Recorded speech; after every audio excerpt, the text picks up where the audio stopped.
Hidde. This fair, again, is of very high quality, but the context in the world is very difficult. So what do you expect? I mean, the context is very difficult. So what's your answer to that with the art market? Interesting question. The context from Tefaf hasn't changed. So if you look at our fair now in March, we still represent 7,000 years of art history in one roof. And the world is changing economically, but also politically, drastically. The only thing I can tell you now, we are right 24 hours prior to the opening of the fair, is that the attendance is going to be great, because we know the amount of people already confirmed that they're coming from all over the globe to come to Maastricht, Tefaf. So that's a public that comes from everywhere. Prior to this, we've had an incredible few days with the vetting committees, and they also come in from all over the world. All the museum specialists, they come and help us do the vetting, which we're known for this procedure. So I'm excited about opening up in March again in a full-length fair, 11 days, Maastricht, the Netherlands. But 11 days is a lot, huh? More than any other fair. Yeah, it's more than any other fair.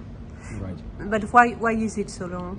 Because we feel this length also, you cater to an audience. It's not just the collectors that come in the first few days, but there's also a group of people that comes to visit the fair as if they were visiting a museum. So we have an incredible attendance from people living not only in Holland, but in Belgium, France, Germany, and up into the Alps. People come on the Wednesday, the Thursday, the Friday, the weekend to visit and to look and what the dealers have on offer.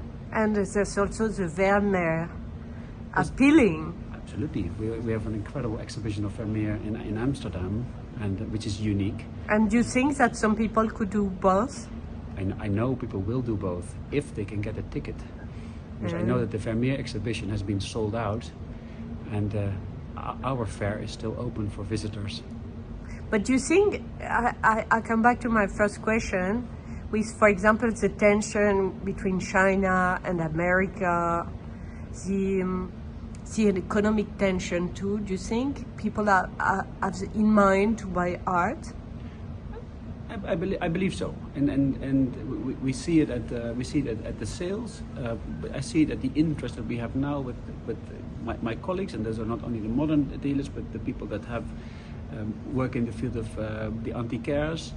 The interest is great, so I've got a really strong trust in it, but we will see who will come in the end. Who will come on the first opening day, on the Thursday, which we call the early access. And buy. The question is about buying. Yeah. There's also war on our continent, right? There is an incredible conflict going on, which is impactful for everyone. In what way? Well, there's an impact on the economies, the inflation for the populations, and so that we cannot ignore this. What's happening in the world. So in this context, and in front of works for millions, a lot of masterpieces all around the fair, do you think people are looking for kind of security buying art? Okay.